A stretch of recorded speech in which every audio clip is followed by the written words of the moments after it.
बिस्मिल्लाहिर्रहमानिर्रहीम। अस्सलाम नाज़रीन, प्रोग्राम दिस नाइट में आपका मेज़बान नजम वली ख़ान। और सुप्रीम कोर्ट ऑफ पाकिस्तान का वाज़ेह और दो टोक फ़ैसला आ गया कि 14 मई को पंजाब के इंतखाबात जो हैं वो करवा दिए जाए। खैबर पख्तूनख्वा के लिए पाकिस्तान तहरीक इंसाफ ने एक मरतबा फिर सुप्रीम कोर्ट में जाने का फ़ैसला किया है, लेकिन जो इस वक्त सवाल किया जा रहा है और हर जगह डिस्कस हो रहा है वो ये है कि काबीना के भरपूर रद्द अमल के बाद, फ़ैसले को मुस्तरद करने के बाद और ये कहने के बाद कि हम इस फ़ैसले को फ़ैसला ही नहीं मानते क्योंकि असल फ़ैसला तो वो था जो 4-3 की अक्सरियत के साथ आया था और हम इस 3 रुकनी बेंच के फ़ैसले को तस्लीम नहीं करते। ये वाज़ेह हो गया कि हुकूमत 14 मई को इंतखाबात करवाने के लिए तैयार नहीं है और पार्लियामेंट की सतह पर और पार्लियामेंट से बाहर हर जगह पर भरपूर मज़ाहमत का फ़ैसला कर लिया गया है। बिलावल भुट्टो ज़रदारी ने आज जुल्फ़िकार अली भुट्टो शहीद की बरसी के मौके पर नोडेर में जो तकरीर की वो उनके पॉलिटिकल एजेंडे का वाज़िया इजहार कर रही थी। अभी थोड़ी देर पहले मियां मोहम्मद नवाज शरीफ लंदन में प्रेस कॉन्फ्रेंस कर रहे थे और वो सारी की सारी गुफ्तगू जो थी वो यही थी कि ये सब कुछ जो किया जा रहा है एक शख्स को यानी कि इमरान खान को इक़्तिदार में लाने के लिए किया जा रहा है। अब ये वाज़ेह होता चला जा रहा है कि 2 धड़े बन गए हैं।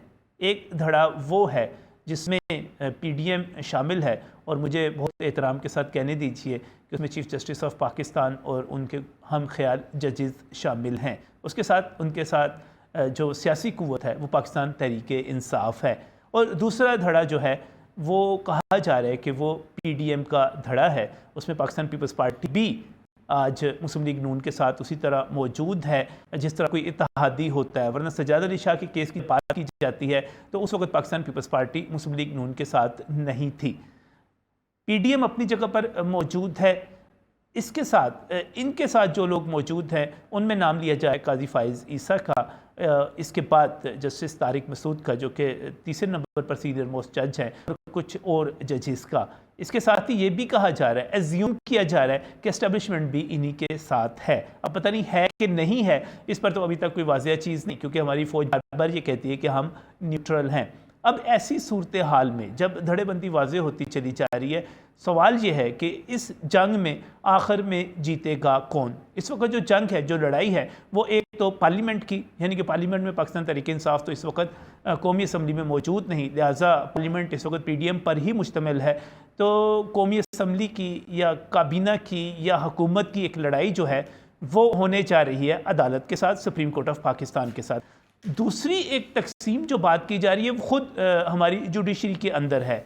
हमारे सीनियर मोस्ट जजेस जो हैं वो अपने चीफ जस्टिस के साथ नहीं हैं। अब जजेस की तकसीम क्या है, ये कहा जा रहा है कि जनाब आज चीफ जस्टिस ने जो 6 रुकनी बेंच बनाया था, असल में वो 6 रुकनी बेंच उनको शामिल करके और एक और जज जो है उनको शामिल करके कोई 7-8 अरकान के साथ चीफ जस्टिस वहाँ पर अक्सरियत में हैं और दूसरा धड़ा अक्सरियत में नहीं है। जबकि दूसरी तरफ जब फुल कोर्ट बनाने की बात की जाती है तो हमारे सामने जो नाम दिए जाते हैं वो ये कहा जाता है कि नहीं, चीफ जस्टिस अक्सरियत में नहीं है, दूसरा धड़ा अक्सरियत में है।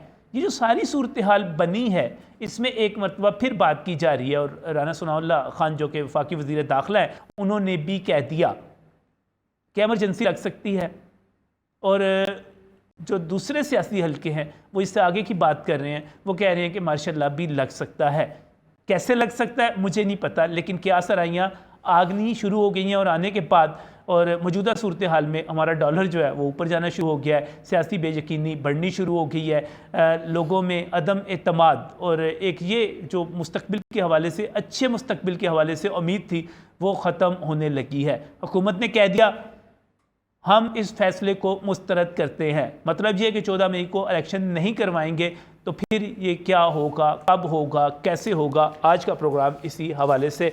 मेरे जो यहाँ पर मौजूद पैनलिस्ट मैं उनकी तरफ जाना चाह रहा हूँ। हम कुछ बाकी माहिरीन से भी रब्ता करेंगे, बाहर जाएंगे स्टूडियोज़ से, उनसे भी बात करेंगे। लेकिन स्टूडियोज़ में इस वक्त मेरे साथ बैरिस्टर तैयाब राशिद संधू मौजूद हैं। आप पाकिस्तान तहरीक इंसाफ से ताल्लुक़ रखते हैं और कानूनी माहिर भी हैं। दोनों हवालों से यहाँ पर पाकिस्तान तहरीक इंसाफ के मौक़िफ़ का दिफ़ा करेंगे। बहुत बहुत शुक्रिया तैयाब साहब यहाँ पर हमें ज्वाइन करने के लिए। इसके लिए मैं बहुत ही मशकूर हूँ कि यहाँ पर प्रोफेसर डॉक्टर शबीर अहमद खान साहब हमारे साथ यहाँ पर मौजूद हैं। आप माहिर सियासियात हैं, अमेरिका से आपने पॉलिटिकल साइंस में ही PhD की हुई है और पाकिस्तान की सियासत पर और यहाँ के जो तग़य्युरात हैं उन पर बड़ी गहरी नज़र रखते हैं। बहुत बहुत शुक्रिया डॉक्टर साहब हमें यहाँ पर ज्वाइन करने के लिए। इसके साथ ही मैं बहुत ही मशकूर हूँ हमारे साथ पाकिस्तान पीपल्स पार्टी से ताल्लुक़ रखने वाले, आप ये कह सकते हैं कि सिर्फ सियासी कारकुन नहीं बल्कि एक दानिश्वर और एक साथ निभाने वाले नज़रियाती कारकुन जो है वो हमारे यहाँ पर मौजूद है। मुनव्वर अंजम साहब, मोहतरमा बेनज़ीर भुट्टो के साथ भी एक तवील अरसा आप उनके साथ भी काम करते रहे, फिर जरदारी साहब के साथ, बिलावल भुट्टो के साथ। बहुत बहुत शुक्रिया आपका हमें यहाँ पर ज्वाइन करने के लिए। तो यह सब आपसे शुरू करना चाह रहा हूँ, कैबिनेट ने मुस्तरद कर दिया, सुप्रीम कोर्ट का फैसला आ गया, वो मुस्तरद हो गया। हुकूमत इलेक्शन जिसने भी करवाने हैं वो इलेक्शन कमीशन नहीं होगा, वो हुकूमत होगी तो इलेक्शन कमीशन करवाएगा। काबीना का फैसला आ गया। अब आपको लग रहा है कि आगे जो है पीटीआई के लिए इलेक्शन जो है नज़र आ रहे हैं आपको? देखिए, मैं ये समझता हूँ कि जो हमारी सिटिंग फेडरल गवर्नमेंट है जी, उनके पास दो तरीके हैं, या तो वो सुप्रीम कोर्ट का हुक्म माने, आयन के मुताबिक चले, या दूसरा उनके पास तरीकाकार ये है कि वो आयन और कानून के सामने खड़े होकर ऐलान जंग कर दे, जो कि उन्होंने कर दी है। देखिए, मुस्तरद करने की कोई लीगल वैल्यू नहीं है। फेडरल गवर्नमेंट बाउंड है article 220 of constitution of Pakistan के कि उन्होंने हेल्प आउट करना है जो इलेक्शन कमीशन को इलेक्शन कंडक्ट कराने में। अगर वो उनको हेल्प आउट नहीं करती है तो इसका मतलब ये है कि वो आर्टिकल 220 को वायलेट कर रही है। इसका मतलब ये है कि वो आर्टिकल 5 को वायलेट कर रही है, और इसका क्लियरली मतलब ये है कि वो आईन पाकिस्तान को वायलेट कर रही है। और फिर जो जो वायलेट करेगा डेफिनेटली वो आर्टिकल 6 का मर्तकब होगा। तो मैं ये समझता हूँ कि एक तरह से मुस्तरद कर देना, जिस तरह कल भी इन्होंने कहा कि जी हम परसों कि जी बिल्कुल बाइकआउट करते हैं, और जब सुबह इलेक्शन के सुप्रीम कोर्ट में प्रोसीडिंग का आगाज़ हुआ तो सबसे पहले इनके वकला खड़े होकर जो उन्होंने अपने आर्गूमेंट करना शुरू कर दिए। तो इसमें मैं समझता हूँ कि ये मुस्तरद करने का भी ये जस्ट एक प्रेशराइज करने के लिए, और ये सिर्फ चाह रहे हैं कि किसी तरीके से इलेक्शन से भाग जाए। बात करें, कुछ ज़्यादा बड़ी ख्वाहिश नहीं है आपकी कि एक फैसला तस्लीम न किए जाने पर आर्टिकल 6 लग जाए, या आइन में दी हुई मुद्दत? बुनियादी चीज़ तो यही ना कि आइन में दी हुई जो मुद्दत है उसको फॉलो नहीं किया जा रहा, तो इसकी बुनियाद पर डायरेक्ट ही आर्टिकल 6 लग जाए। कुछ ज़्यादा बड़ी ख्वाहिश नहीं आप? देखें, ये मेरी या किसी और की ख्वाहिश पे तो डिपेंड ही नहीं करता। अच्छा, ये देखें, आर्टिकल 6 जो है ये हमारे आइन का हिस्सा है, और हमारा आइन ये बात बड़ा क्लियरली कहता है। देखें, हम यानी कि जो आमिर आते हैं, हुकूमत जो है दी हुई मुद्दत के अंदर इलेक्शन नहीं करवा रही तो आइन को सबूताज कर रही है। सर देखें, जब आमिर आते हैं हम उन्हें कहते हैं कि जिन पे आर्टिकल 6 लगा दे, इन्होंने हमारे आइन को जो है ना वो उन्होंने तो बहुत कुछ किया हुआ होता है, उन्होंने एक काम नहीं किया हुआ होता, उन्होंने बहुत कुछ किया हुआ होता है। देखें ना, जब आप आइन को तोड़ेंगे तो वो आप छोटा सा आइन के किसी को चीज को तोड़ें या बड़ा तोड़ें, आप तोड़ तो आइन को रहे हैं। आइन कहता है कि बल्दियाती इंतखाबात एक जो मुकर्ररा मुद्दत है उसके अंदर होने चाहिए। आइन ये कहता है कि जब आप बल्दियाती इंतखाबात नहीं करवाएंगे तो आप बुनियादी जमहूरियत ख़त्म कर देंगे। दुरुस्त है? बिल्कुल दुरुस्त है। करवाने चाहिए, बिल्कुल करवाने ठीक है। आइन ये कहता है कि आपने उर्दू को नाफिज करना है, आप उर्दू को मुकर्रर मुद्दत तक नाफिज नहीं करेंगे तो वो भी मुद्दत से बाहर चली जाएगी। उसी तरह बाहर चली गई ना, ठीक, बिल्कुल। सूद का खात्मा भी इसी में ही आता है, सब कुछ बिल्कुल ठीक इसी में आता है, मर्दमशुमारी भी इसी में ही आती है, ये सारी चीज़ें इमरान खान साहब ने नहीं करवाई। इमरान खान साहब पे भी आर्टिकल 6 लगेगा, जो जिन्होंने लगाना है जब वो लगाएंगे। अगर मैं तो कह रहा हूँ किसी ने भी आइन तोड़ा तो उस पर आर्टिकल 6 लगेगा। सही बात तो आइन तोड़ने की ना जी। सिंपल बात है ना, आप मुद्दत की बात कर रहे हैं, बल्दियाती इंतखाबात एक मुद्दत में होने चाहिए, सूद का खात्मा होना चाहिए, उर्दू को नाफिज होना चाहिए। बतौर प्राइम मिनिस्टर ये कुछ भी नहीं करके गए। सर देखिए, बात तो ये है कि पाकिस्तान में 75 साल की जो तारीख है उसमें बहुत कुछ ऐसा हुआ है जो आइन के या जो यही तो मैं कह रहा हूं के बाद, यही तो मैं कह रहा हूं, फिर ये आपकी ज्यादा बड़ी ख्वाहिश नहीं हो गई, ये आपकी ज्यादा बड़ी ख्वाहिश नहीं हो गई। मेरी ये ख्वाहिश नहीं है, ये मेरी, मैं तौहीन अदालत तक आपसे कर लेता कि अगर वो भी उस सूरत में कि अगर इस फैसले को तस्लीम किया जाए। हुकूमत ये कहती है कि ये है ही नहीं, फैसला ही नहीं है। नहीं, फैसला तो अगर फैसला नहीं है तो रिव्यू में जाएं। देखिए, रिव्यू में तो तब जाए ना अगर वो फैसला माने। मैं जाता हूं, मैं मुनव्वर साहब आपकी तरफ आ रहा हूं। देखिए, रिव्यू में तो उस सूरत में जाए, फैसले को नहीं मान रहे, इस बेंच को नहीं मान रहे, so what is the point to appear before the court then? उन्हें फिर कोर्ट में नहीं जाना चाहिए। कोर्ट की प्रोसीडिंग को कह दें कि जी हमने आपको मुस्तरद कर दिया, हमने आपका बाइकआउट कर दिया है, we will not appear in front of you. ठीक हो, पेश भी हो रही है जहां जो मर्जी का फैसला लेने की हद तक प्रेशराइज किया, ठीक है, मर्जी का फैसला नहीं आया तो मुस्तरद कर दिया, बिल्कुल सही है। डॉक्टर शबीर अहमद खान साहब। सर आप देख लें, सिर्फ एक छोटा सा मेरा जुमला पहले मैं बोल देता हूँ, उसके बाद बाकी बात शायद ज़रूरत ना पड़ेगी इस जवाब की। आर्टिकल 6 के तहत मुकदमा इनिशिएट करने का अख्तियार सिर्फ हुकूमत के पास है। अच्छा, हुकूमत के अलावा कोई इदारा ऐसा नहीं है जो अस खुद आर्टिकल 6 को अप्लाई कर सके या अप्लाई कर सके। और फिर बात हो रही है आर्टिकल 6 तो आइन को सबटॉज करना है, आइन को तोड़ देना है, उसको सस्पेंड कर देना है, उसको मुअत्तल कर देना है। सही। हुकूमत आए दिन आइन की खिलाफ वर्जी करती है और सिंपल होता क्या है कि वही सुप्रीम कोर्ट कह देती है कि सदर मुमलिकत आपने आइन की खिलाफ वर्जी की थी और हम ये आपका फैसला बदल रहे हैं। स्पीकर साहब, असद कैसर साहब, आपने आइन की खिलाफ वर्जी की थी, हम आपका ये आए दिन होता है।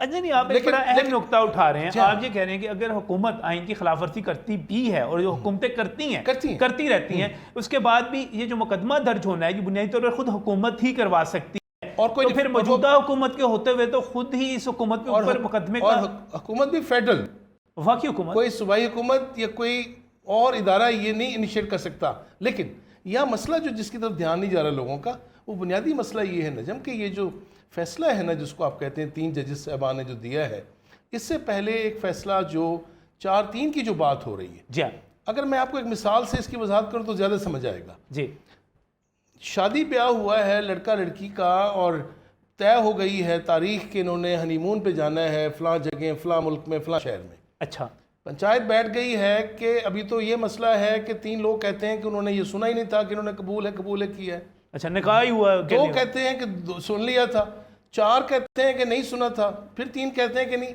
अभी तो ये तय होना बाकी है कि निकाह हुआ भी है कि नहीं।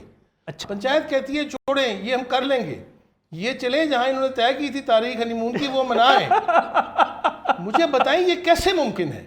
यानी कि आप ये किसी सूरत मुमकिन नहीं। कोर्ट ने अपने ऑर्डर में सुप्रीम कोर्ट का जो ऑर्डर है, अब देखिए मसला क्या बन रहा है, अपने ऑर्डर में नहीं, आप ये पहले निकाह वाला मसला क्लियर कर दें मुझे बताएं, ये आप उन पंचायत के मेंबरान पे क्या आप अकल पे मातम नहीं करेंगे जो ये कहें कि ये पहले हनीमून से हो आए, बाद में तय कर लेंगे कि निकाह भी हुआ था कि नहीं हुआ था? यानी कि वो फैसला भी मौजूद है कि नहीं? हाँ, एग्जैक्टली। अब ये वो फैसला ही मौजूद नहीं है। अच्छा,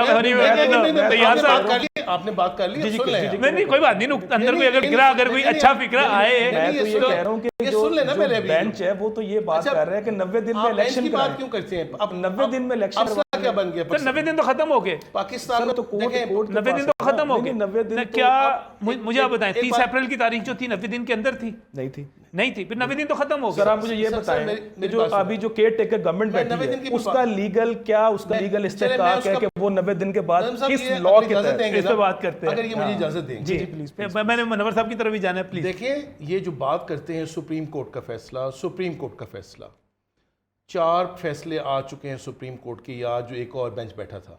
सही, आपने अभी ये फैसला करना है कि सुप्रीम कोर्ट आप किसे कहते हैं।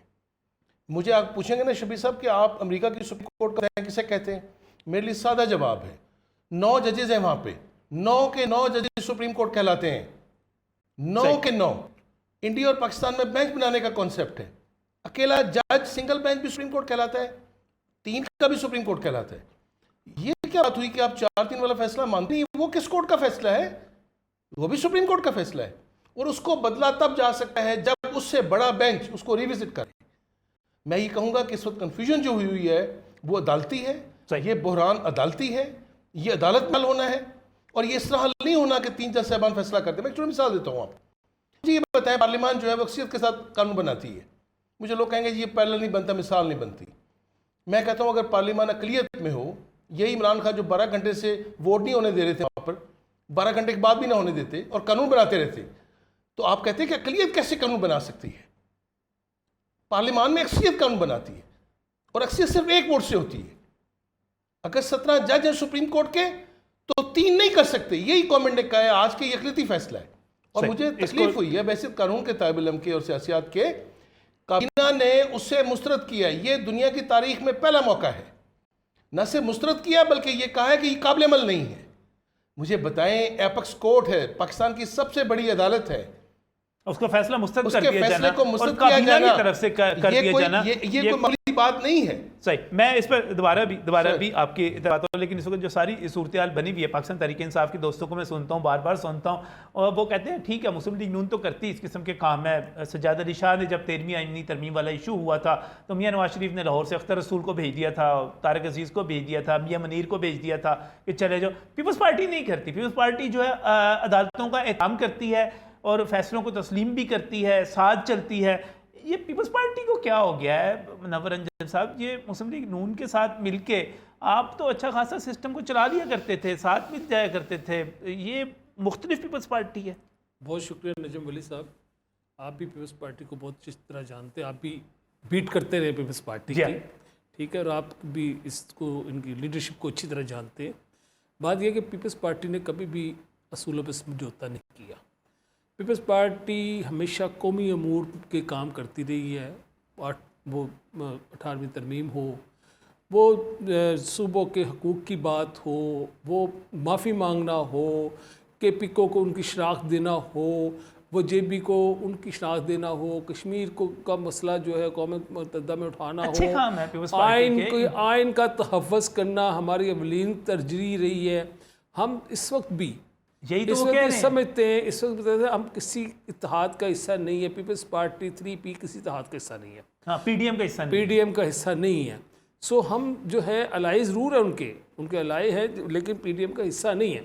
बात यह है कि सुप्रीम कोर्ट ने जो आज एडवेंचर करना चाह रही थी, उस एडवेंचर में फिर भी मैं समझता हूँ कि हुकूमत ने इंतहाई दानिशमंदी का मुजाहरा करते हुए उन्होंने आज उनके, और ये बहुत बड़ा सवालिया निशान बन गया है सुप्रीम कोर्ट ऑफ पाकिस्तान के ऊपर, माफ़ी के साथ ये बिल्कुल वैसे ही सवालिया निशान बन रहे हैं जैसे भुट्टो साहब के कत्ल का केस जो आज तक नहीं लगने दिया, 2011 से पेंडिंग है। ये वो सवालिया निशान है कि इन्होंने अपने आमरीत को नजरिए ज़रूरत के तहत इन्होंने उनको सेंक्शन दी, उनके काले कानून को एक्सेप्ट किया। आज ये सिर्फ एक डिक्टेटर को इक़्तिदार में लाने के लिए इन्होंने जुडिशल एक्टिविज्म किया है, जो कि मैं समझता हूँ मुल्कों के लिए ये अच्छा नहीं है। इदारों का सादम इस मुल्क को तबाह कर देगा। लेकिन इस वक्त जो सूरत हाल वाले कहते हैं कि जो इस वक्त जुडिशरी है वो आइन के तहत 90 रोज़ में 90 रोज़ ना कहें, जल्द से जल्द कह लें, ये ज़्यादा सही है, इंतखाबात करवाने के लिए, आइन पर अमल करवाने के लिए एक्टिव है। और वो कह रहे हैं पीपल्स पार्टी को 220 को तो आप लेके बैठ रहे, उसकी इजली शिक्के भी तो पढ़ लेना। उसमें कहीं नहीं लिखा कि 90 दिन में ही होना है। जस्टिस जान निसार को जब चीफ मिनिस्टर बनाया था 6 महीने तक वो रहा था, देखा ना, वो भी तो आइन में था ना। जब निगरान हुकूमत बनी, जब मोहतरमा बेनज़ीर भुट्टो शहीद हुई तो 4.5 महीने निगरान रही, और निगरान की भी मुद्दत कहीं मुकर्रर नहीं है कि जी 3 महीने के अंदर निगरान ने चले जाना है। इसकी कोई मुद्दत कहीं आइन में नहीं लिखा होगा। आइन में बड़ा सर क्लियर लिखा हुआ है आइन में। ये तो आप 220 आर्टिकल को देख रहे हैं। देखें, निगरान हुकूमत के हवाले से कंफ्यूजन, मैं आप ही की बात, निगरान हुकूमत के हवाले से हम ये डिफाइन कर सकते हैं कि वो इंतखाब होने तक रहेगी, इलेक्शन होने तक रहेगी। इलेक्शन कब होते हैं? इलेक्शन 90 डेज में होंगे। अगर इलेक्शन 90 डेज में होंगे, और अगर नहीं होते तो 6 महीने तक वो रहे। सर आप बात ये आइन को अपनी मर्जी के मुताबिक डालना चाहते हैं, मर्जी से आप डाल नहीं सकते। आप देखें आज अगर हमारे डिसीजन उस वक्त ना हुए होते तो ये कब से लपेटा हो गया होता। बात ये 58(2)B कोई सदर मुझे बता दे अपने इख्तियारात पार्लियामेंट को दिए हो। आज हम शुक्र अदा करते हैं कि कम से कम 58(2)B नहीं है इस मुल्क में, वरना कब से ये कसमिया को तोड़ ताड़ के घर बैठे शुक्र अदा करते हैं कि आज जो है, लेकिन बात ये है जो सिविलिंग डिक्टेटर आ रहा था उसको उन्होंने घर भेज दिया, वो पार्लियामेंट के अंदर से, पार्लियामेंट अंदर से गए। वो बात ये है कि नहीं, वो अदालत के अंदर से हुआ था, 10 जजेस बैठे थे। और बात ये है कि ये मुल्क बड़े क्राइसिस में गुजर रहा है, और इस मुल्क को एक ही हल है कि लार्जर बेंच बनाकर उसमें जो है ना, मैं ये जुडिशरी की आपकी अंदर की लड़ाई है जो बाहर आ रही है। अगर चीफ जस्टिस के साथ पास अक्सरियती जज मौजूद है, उनके हम ख्याल हैं, तो फिर तो मसला ही नहीं होना चाहिए। बेंच बना दे, क्या एतराज है? 90 रोज वाला एक शबीर अहमद खान साहब 90 रोज वाला कुछ पॉइंट उठाना चाह रहे हैं। बड़ा अफसोस होता है और बड़ी कोफ्त होती है, आर्टिकल 224 जी 90 और 60 दिन की जो बात करता है उसका कॉन्टेक्स्ट क्यों नहीं देखते? वो कॉन्टेक्स्ट में बताता हूं। अच्छा, आइन इलेक्शंस के लिए एक स्कीम देता है। वो स्कीम क्या है कि माजी के बरअक्स जो कौमी असम्बली के इलेक्शन पहले हुआ करते थे और चंद दिनों के बाद सुबह ही के हुआ करते थे, सही, उसको बदला गया। मैं आपकी तरफ आता हूँ, लेकिन आपकी तरफ एतजाज अहसन साहब मेरे साथ टेलीफोन लाइन पर मौजूद हैं। और एतजाज साहब अस्सलाम वालेकुम। वालेकुम सलाम। एतजाज साहब, ये वफाकी काबीना की तरफ से मुस्तरद कर देना फैसले का सुप्रीम कोर्ट का, और इसका मतलब ये हुआ कि वो इलेक्शन नहीं करवाने जा रहे, इसका क्या इम्पैक्ट देख रहे हैं आप? हुकूमत के ऊपर क्या असरात मरतब हो सकते हैं? क्या कानूनी पोजीशन क्या हो सकती है उसके लिए? कानूनी पोजीशन तो बड़ी क्लियर है, ये तो बगावत है सुप्रीम कोर्ट के और आर्टिकल 190 के बराह रास्त मुतसादम है ये तो और ये भी नहीं कह सकते कि ये किसी एक शख्स ने बात कर दी है, वजीर आजम से चलते चलते बात हो गई और वजीर आजम ने ये बात चूंकि कर दी है, मशवरा नहीं था, तो ये तो काबीना सारी बैठ के ऐलान जंग कर रही है इसके खिलाफ, सुप्रीम कोर्ट के सुप्रीम कोर्ट के खिलाफ। और सुप्रीम कोर्ट को खास इस बारे में इस हिसाब से उसको रखा गया है और एक आर्टिकल है आइन का, खास आर्टिकल है कि ये सुप्रीम कोर्ट की बात और हर हुक्म हर एक पर मानना लाजिम है। अब ये तो सारी की सारी काबीना डिस्क्वालीफाई होती है और इनको सारी काबीना को तलब करना चाहिए ये 3 मेंबर बेंच को, ये भी पता लगे इनको कि 3 मेंबर बेंच भी सुप्रीम कोर्ट होता है। ये जरूरी नहीं है कि हर दफा बैठेंगे 15 जज और वो सुप्रीम कोर्ट होगा। सुप्रीम कोर्ट के 2 जज भी सुप्रीम कोर्ट एक जज भी सुप्रीम कोर्ट ही है, वो फैसला भी सुप्रीम कोर्ट का फैसला ही कहलाता है अगर वो एक जज भी बैठा हुआ हो। ये लेकिन सर दूसरी तरफ ये बात ये भी की जा रही है कि अब अवाम में और माहिरीन में और राना सनाउल्लाह ने कहा एमरजेंसी लग सकती है। कुछ लोग कह रहे हैं कि जनाब इससे आगे बढ़ते हुए ये लड़ाई शुरू होगी पार्लियामेंट की और सुप्रीम कोर्ट की, मार्शल लॉ लग सकता है। आप इसको किस तरह इवैल्यूएट करते हैं? एमरजेंसी लग सकती है, उससे आगे जा सकता है मामला? इमरजेंसी किस लिए लग सकती है? ये देखें ना, जिस तरह कहते हैं आज मियां नवाज शरीफ बैठे हुए हैं वहाँ से प्रेस कॉन्फ्रेंस कर रहे हैं और प्रेस कॉन्फ्रेंस कर रहे हैं कि जी ये क्यों हुआ, ये क्यों हुआ। वो भाई जो खुद ताखीर के बायस है, आप आते थे मगर कोई कनागीर भी था, कोई बायस ताखीर भी था। बायस ताखीर ये खुद हो, खुद ताखीर करते हो। अच्छा, इस दूसरी तरफ से हुकूमत की ताखीर वो नहीं, वो दस्तगीर बैठा रहता है, दस्तगीर बैठा हुआ है और दस्तगीर कह रहा है कि जी ये 90 दिन के अंदर नहीं हुए, तो इसलिए ये जो 30 अप्रैल डेट दी है या 15 मई डेट दी है, ये भी 90 दिन के बाहर है, इसलिए ये इलेक्शन 30 अप्रैल को भी नहीं हो। अच्छा, इत्तज़ा साहब, ये जजों के खिलाफ रेफरेंस भेजने के बात की जा रही है और मुतालबा किया जा रहा है, ये जो जजों के खिलाफ रेफरेंस इस मौके पर, इस मौजू पर जा सकता है? नहीं जा सकता, और अगर भेजेंगे तो 5 रेफरेंस दूसरी तरफ से आ जाएंगे, ये मैं आपको बता रहा हूँ। 5 रेफरेंस दूसरी तरफ से आ जाएंगे 5 जजेस के खिलाफ। और ये अच्छा, यहाँ पर आप इस वक्त बात को अब जजेस को महसूस करना चाहिए, जजेस को समझना चाहिए कि ये जंजीरें शरीफ खानदान उमर अता बंदियाल के पैरों में नहीं बांध रहा। उमर अता बंदियाल के तो 4 महीने और रह गए। ये जंजीरें वो बखुशी काजी फैज ईसा के पैरों में बांध रहे हैं, क्योंकि काजी फैज ईसा बहुत इंडिपेंडेंट माइंडेड जज है। सही, बिल्कुल सही। इत्तज़ा साहब, मुनव्वर अंजम साहब यहाँ पर मौजूद हैं, वो आपसे सवाल करना चाह रहे हैं। अस्सलाम वालेकुम इत्तज़ा भाई, कैसे हैं आप? ठीक ठाक हैं जी? ठीक, शुक्रिया। जब कहते हैं कि कानून साजी जो है वो पार्लियामेंट का राइट है और कानून साजी अगर पार्लियामेंट कर रही है, तो फिर ये जो एक इदारों के दरमियान अलग अलग इदारा अपनी एक मस्जिद की ईंट की मस्जिद बना के बैठ गया है, तो इससे अवाम गुमराह नहीं हो रही? नहीं, कानून साजी तो किसने कहा है कि नहीं है हक? देखे ना, आरफ अलवी साहब ने अभी तक ऑर्डिनेंस पे साइन नहीं की, उन्होंने जो कानून साजी हमने की, पार्लियामेंट ने की। वो अलग इशू है, सवाल कर ले जी। कौन सी? देखिए, मुझे एक गुजारिश नहीं, वो शबीर साहब आप कुछ बड़े मोहतरम है, हक नहीं है। एतजाज हसन साहब बड़े मोहतरम है, काबिल एहतराम है, लेकिन मैं सिर्फ ये पूछना चाहता हूँ कि एतजाज हसन साहब के मुंह से ये जुमला क्यों नहीं निकलता कि अगर पूरी अदालत सुन ले, अगर फुल कोर्ट सुन ले, या एक लार्जर बेंच सुन ले, अगर एक जज का मसला होता है, ये खुद एतजाज हसन साहब वकील थे इफ्तिखार चौधरी साहब के, इन्होंने डिमांड किया कि ये फुल कोर्ट सुने, पूरा बेंच बैठा, फायज ईसा साहब के केस में फुल कोर्ट सुने। यहाँ 24 करोड़ आवाम का मसला है, तो आपके मुंह से ये क्यों नहीं निकलता कि ये फुल कोर्ट सुन ले? क्यों निकले मेरे मुंह से कि फुल कोर्ट सुने? फुल कोर्ट सुनने का जब मौका होता है मैं कहता हूँ, मांगता हूँ फुल कोर्ट। यहाँ तो फैसला हो चुका है, फुल कोर्ट ने क्या फैसला करना है आप मुझे बताएं। आप इस तरह बातें ना करें, आप बताएं फुल कोर्ट ने क्या फैसला करना है। फैसला तो हो चुका है 1 मार्च को, ये फैसला उस वक्त मुकम्मल हो चुका है। उस फैसले पे किस तरह हुआ, 9 जज का बेंच बनाया उमर अता बंदाल ने, 9 में से 2 उठ के चले गए, इजाजुल एहसन और नकवी साहब।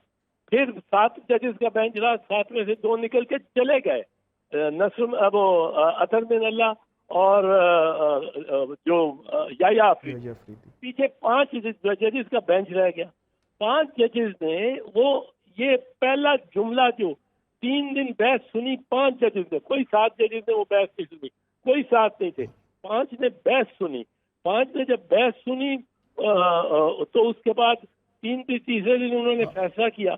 और फैसले का पहला जुमला क्या है, जिसपे मंसूर अली शाह के भी दस्तखत है, बंदो खेल के भी दस्तखत है, वो पहला जुमला है कि by a majority of 3 against 2 हम ये फैसला दे रहे हैं।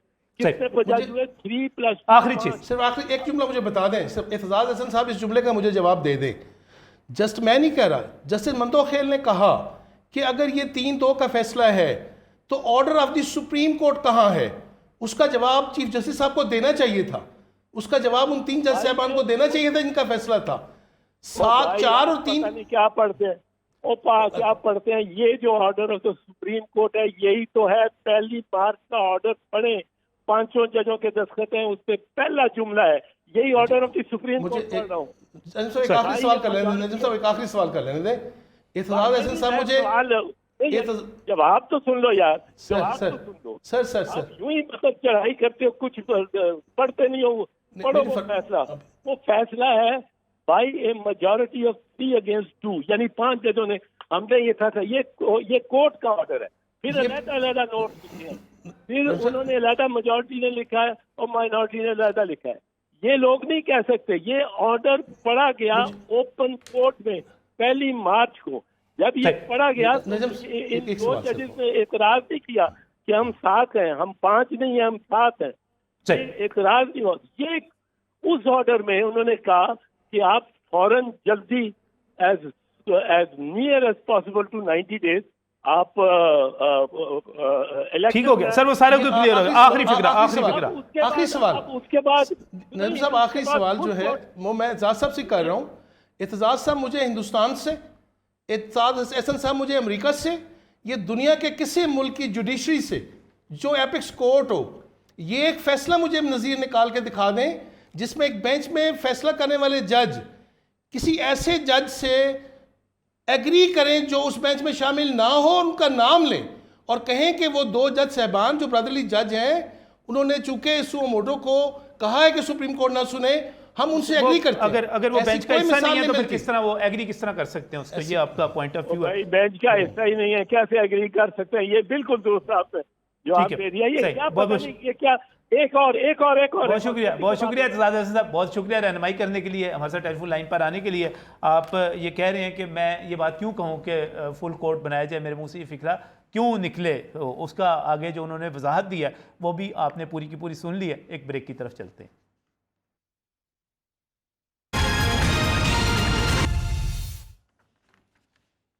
नाज़रीन, बिलावल भुट्टो जरदारी ने भी कहा कि अगर इस मसले को हल न किया जाए तो एमरजेंसी और मार्शल लॉ की तरफ जा सकते हैं।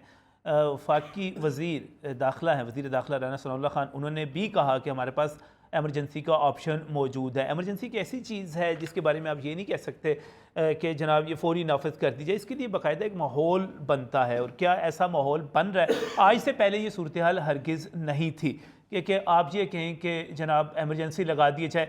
लेकिन जब मैं प्रोग्राम कर रहा था और बड़ी हैरत की बात है सितारा शनासों के साथ कर रहा था, तो शेख तारिक इकबाल जो कि रोज़नामा पाकिस्तान के बड़े मारूफ सितारा शनास हैं, उन्होंने मेरे प्रोग्राम में जो बात की थी वो मैं आपको अभी सुनाता हूँ। लेकिन इससे पहले वो जब 2-3 साल पहले गालिबन मेरे प्रोग्राम में जब आए तो उन्होंने कहा कि इस साल दुनिया इतनी तब्दील हो जाएगी कि पहली आलमी जंग, दूसरी आलमी जंग, लोग उसको भूल जाएंगे, उससे ज़्यादा लोग मुतासर होंगे। तो हम जो सब प्रोग्राम में बैठे हुए थे, हमने कहा यार ये किस किस्म की बात कर रहे हैं, ये कैसे हो सकता है, इतना बड़ा काम हो जाए कि इतनी दुनिया मुतासर हो और दुनिया का सबसे दुनिया तब्दील होकर रह जाए। तो हमें उनकी बात अजीबो गरीब लगी थी। लेकिन उनके जब प्रोग्राम के ठीक 2 महीने के बाद हमें पता लगा जनाब कोरोना इस तरह बुरी तरह आ गया है। अब उन्होंने जो न्यूज़ नाइट में ही जो बात की थी पाकिस्तान के हवाले से, पाकिस्तान की सियासत के हवाले से, तो मैंने उसको बड़ा एक अदम दिलचस्पी का मुजाहरा करते हुए बोरिंग तरीके से उसको पसंद कर दिया था। लेकिन उन्होंने कहा क्या था, आइए मैं आपको सुनवाता हूँ। आइंदा इसी साल के अंदर, मैं टाइम फ्रेम को कोई मतलब ज़्यादा नहीं समझता, लेकिन हम या तो इमरजेंसी लगेगी इस साल, अच्छा इमरजेंसी, और अगर इमरजेंसी को रोका गया, लफ्ज़ इस्तेमाल करने लगा, अगर इमरजेंसी को रोका गया तो माशाल्लाह लग जाएगा। जी नाज़रीन, ये गुफ्तगू आपने सुनी। वो वाज़ेह तौर पे कह रहे हैं कि एमरजेंसी लगेगी और अगर एमरजेंसी का रास्ता रोका गया तो माशाल्लाह लगेगा। इस पर बात करने के लिए जहाँ पर बैरिस्टर तैयाब राशिद मेरे साथ यहाँ पर मौजूद हैं, डॉक्टर शबीर अहमद खान साहब मौजूद हैं, मेरे साथ यहाँ पर मुनव्वर अंजम साहब मौजूद हैं। तो मैं एक मरतबा थोड़े से टाइम के लिए मैं जाना चाह रहा हूँ शेख तारिक इकबाल साहब की तरफ। शेख साहब अस्सलाम वालेकुम। जी वालेकुम सलाम। शेख साहब, ये अभी हम आपकी पेशेन गोई सुन रहे थे और कोरोना के बाद ये दूसरी बड़ी पेशेन गोई है जो आपकी दुरुस्त होती मुझे नज़र आ रही है, इमरजेंसी वाली बात। आप कायम है अभी तक इस पर? जी अभी तक बिल्कुल कायम हूँ और इंशाल्लाह जो ये मैंने कहा ये अल्लाह ने चाहा तो वो करेगा। ये क्यों, किस तरह, क्या सितारों की क्या चाल ऐसी है जिसकी बुनियाद पे आप ये दावा करते हैं? देखिए जी, 2 चीज़ें हैं। एक तो 2023 का जो अदद है ये 7 बनता है। अच्छा। दूसरा पाकिस्तान का अदद भी 7 है। 7 का ताल्लुक मरीख से है। मरीख का ताल्लुक लड़ाई झगड़ा, फितना फसाद, जंगो जदल और मारकुटाई से, कानून से है। तो मैंने आपसे ये कहा था और अभी इस बात पर अब भी कह रहा हूँ कि ये सारा साल इसी में गुजरेगा। ये सारा साल इसी में गुजर जाएगा? जी इसी में गुजरेगा। अब तो इसमें शिद्दत आएगी और ये शिद्दत ऐसी रहेगी कि अगर वैसे तो ये मामला जो उनसे है वो सीधे मार्शल की तरफ जा रहे हैं, लेकिन ये बहुत कम मुद्दत के लिए होगा। जैसे एमरजेंसी लगेगी, एमरजेंसी लगने के बाद कुछ चेहरों को ला के बिठाया जाएगा। तो जो पीटीआई है वो सड़कों पर आएगी, वो एहतजाज करेगी। अगर एहतजाज इनसे रोक गया तो ठीक है, अगर ना रुका तो फिर ये मार्शल लगाएंगे और इस एहतजाज को रोकेंगे। मार्शल लगाकर कुछ चेहरे लेकर आएंगे, उन चेहरों को यहाँ पर बिठा दिया जाएगा। और जो इलेक्शन अक्टूबर में भी होना है वो भी मेरे ख्याल से जल्द, मुझे जो चांस उसका नजर आता है कि वो नहीं होगा और ये बात हमारी 1.5-2 साल तक चली जाएगी आगे। अब हालात ठीक कब, कुछ चंगी गाल भी धस जाओ, हालात ठीक कब तक हो जाएंगे? 2008 में भी हमें कुछ नहीं मिलेगा। ये तो 2023 है, 2024 में भी हमें कुछ नहीं मिलेगा।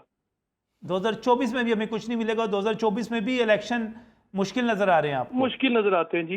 ये सिस्टम है, सब घर बैठेंगे, सब अपने घर बैठेंगे और एक नई गवर्नमेंट बनेगी, मखलूक जिसे कहते हैं मखलूक गवर्नमेंट बनेगी और उसमें नए चेहरे आएंगे, वही सिस्टम को चलाएंगे। शेख साहब मेरे साथ ही टेलीफोन लाइन पे ही रहेगा। तो यार साहब जो कुछ आप कर रहे हैं ना, इसका नतीजा ये निकलना कि एमरजेंसी के बाद माशाल्लाह इलेक्शन कोई नहीं, 2 साल चंगी कुट पैनी है। नजम साहब बात ये है, आने वाली कौम, हमारी कौम माफ नहीं करेगी। सर जो मैं आपकी तरफ आ रहा हूँ, आपकी तरफ माफी हम मांग लेंगे इंशाल्लाह, माफी मांग लेंगे। वो अभी जरा फड्डा पान दो जरा चंगा। बात सुने सर, बात ये है, आइन की बात कोई नहीं कर रहा, या 24 करोड़ अवाम की बात कर रहे हैं। सर 24 करोड़ अवाम का मसला लार्जर बेंच बनाना नहीं है।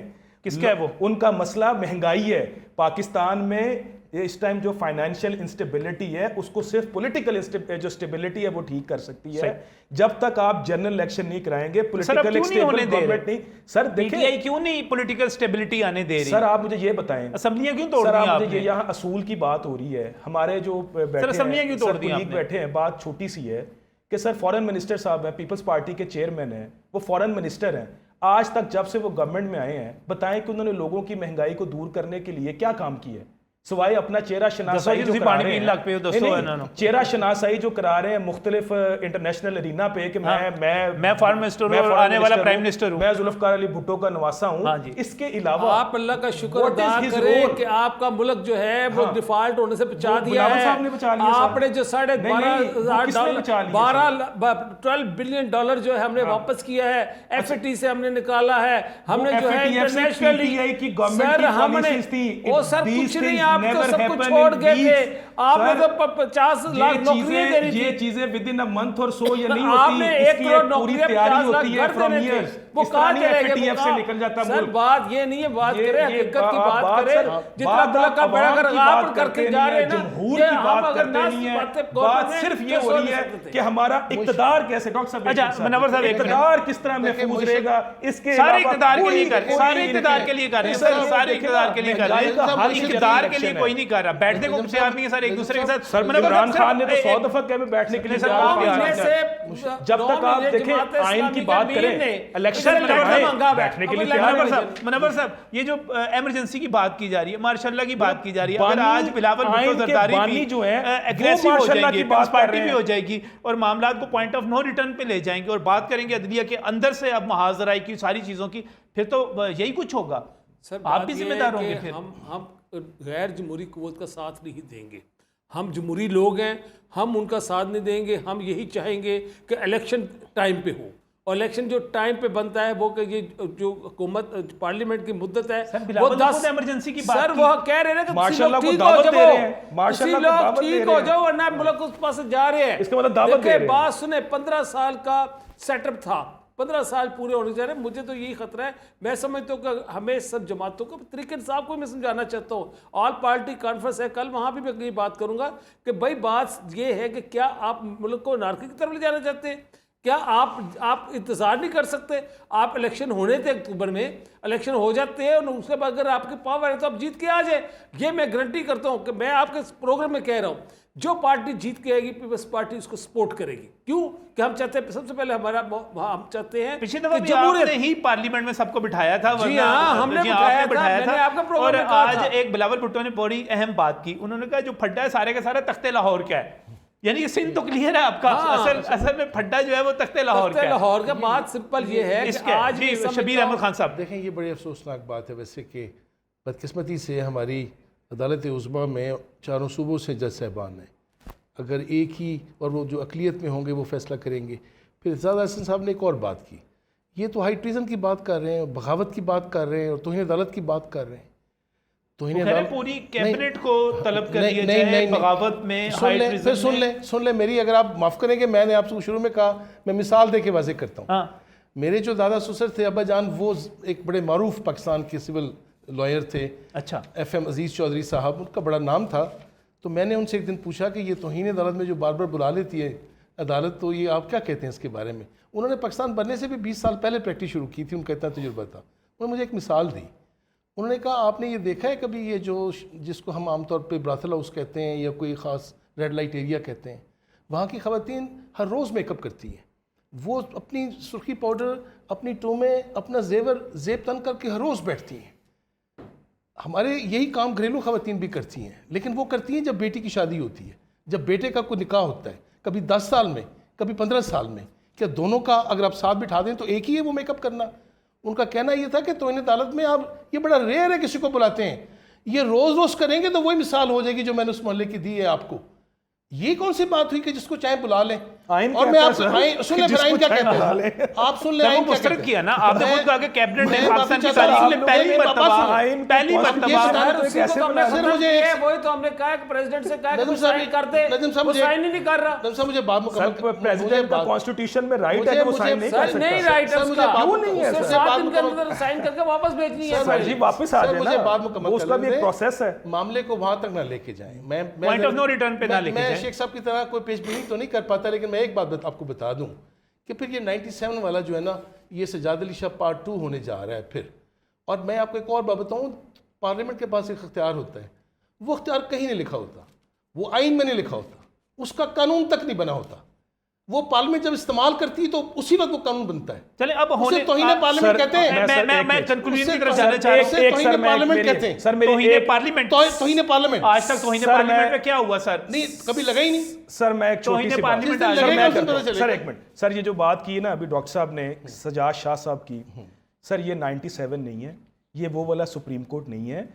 पाकिस्तान के वकला, पाकिस्तान के आइन से प्यार करने वाले, आइन के तहफ़्फ़ुज़ के लिए सीसा पिलाई दीवार बनने वाले वकला कभी सजाद अली शाह वाला वाकया नहीं होने देंगे। ये पाकिस्तान के वकला इस आइन के तो तहफ़्फ़ुज़ लार्जर के बेंच लिए बता देना, क्या फर्क सर पड़ता है? लार्जर क्यों बेंच लार्जर आप बेंच तो बता ऐसे दो, ख्वाहिश किस करते बात हैं, का खौफ है? वो जैमे नहीं डर होगा। क्या है आपको? सर मैं बताता हूँ, वो ये लार्जर डर बेंच क्या की आपको? मेरी गुजारिश भाई, सुन लेना, बात मैं ये डर है कि बताता हूँ सुप्रीम कोर्ट आपको। क्या है? सर मैं डर बताता तमाम हूँ। जजों, देखो उन्होंने कहा नहीं था कि ये वजीर आजम अकेला नहीं है, पूरी कैबिनेट है, तो हम भी कहते थे सर मैं डर बताता चीफ हूँ। जस्टिस सर अकेला नहीं है, पूरी इनका कैबिनेट है। बेंच बनाने उनके का पूरे- जो पूरे तकाजा है जजेस वो सुप्रीम बिल्कुल कोर्ट। ऐसे ही है कि जिस तरह इनका जो एक ट्रेंड है ना पॉलिटिक्स का, कि जब हुकूमत में आते हैं तो इस तरह कहते हैं फलाने एसएचओ को तफ्तीश ला दो। ये अपनी मर्जी की तफ्तीशी लाना चाहते हैं, अपनी मर्जी के जज लाना अच्छा, वैसे चाहते एक हैं। बात है, ये कल लार्जर लार्जर बेंच बेंच किसने के बनाना है? ब्यूरोक्रेट लार्जर की बेंच है। बेंच बनाना मतलब किसने है? बात नहीं, ये नहीं, है। लार्जर लार्जर बेंच बेंच आप पे कहा जा रहा है। सर चीफ चीफ जस्टिस इस सुप्रीम ये कोर्ट टीम को अपनी मर्जी का नहीं कहते। सुप्रीम सर, कोर्ट सर ये वो पिछले- कोई सर, वो सारे अपने मिलके हैं डेरे ना। पे बैठ के सारे तो नहीं मिलके फैसला हैं, कर रहे सारे सर। मिलके हैं, सर। सर बिल्कुल मिलके है, सारे लेकिन मिलके हैं। प्रेरोगेटिव सर मैं आपको बता सर दूं। सर ये एक प्रेरोगेटिव बड़ी सादा सी मिसाल है। सैयद भाई जरा सुनिएगा, जी, जी। ये सादा सी मिसाल है कि हम एक यहाँ पर प्रोग्राम कर रहे हैं, इस वक्त दुनिया देख रही है। नजम अली खान सिर्फ न्यूज़ नाइट नहीं है, ये जो आपको सामने पीछे कैमरामैन बैठे हुए नजर आ रहे हैं, Yes. ये भी न्यूज़ नाइट है। अगर ये काम नहीं करेंगे ये न्यूज़ नाइट नहीं होगा। ये पीछे जो पैनल पे बैठी हुई सारी की सारी टीम, ये भी न्यूज़ नाइट है। अगर ये टीम मौजूद नहीं होगी, आपका ये कुछ भी ऑन एयर नहीं होगा। सर वो तमाम लोग जो गेट पर मौजूद हैं, जो हमें चाय सर्व करके गए, वो सारे के सारे टीम का हिस्सा है। मिलकर बनते हैं। अगर मैं ये कहूँ कि मैं ही सब कुछ हूँ तो वो मुमकिन नहीं। अच्छा मुझे आखिर में सिर्फ एक फिक्र में बताइएगा, होने क्या जा रहा है? सर सादा सी बात है, इलेक्शन होने जा रहे हैं, 100% होने जा रहे हैं, होने जा और रहे हैं। जो इलेक्शन में रुकावट पैदा करेगा वो आइन को तबाह बर्बाद हो वायलेट जाएगा। करेगा। तबाह बर्बाद तो अल्लाह की ज़ात करने वाली है, वो मतलब कोई ये नहीं कि करेगा, जो- लेकिन वो आइन को वायलेट करेंगे, सुप्रीम कोर्ट की तौहीन करेंगे और उनका पूरा ट्रायल होगा। जनाब शबीर साहब क्या होने जा रहा है? होने ये जा रहा है कि चीफ जस्टिस साहब और कुछ जजों के खिलाफ रेफरेंस दायर होने जा रहा है। सुप्रीम कोर्ट का एक बड़ा बेंच बैठ के इन फैसलों को जो है नल एंड वाइड करार देगा। फिर या तो ये मामला सुप्रीम जुडिशल काउंसिल सुनेगी या फिर पूरी फुल कोर्ट सुनेगी, और ये मामला अदालत में है।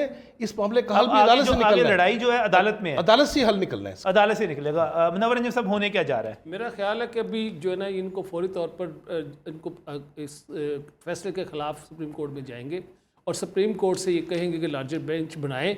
वहाँ फिर इम्तहान चीफ जस्टिस का शुरू हो जाएगा। उसे वो लार्जर बेंच बनाना ही पड़ेगा। नहीं बनाएगा तो वो खुल कर सामने आ जाएगा।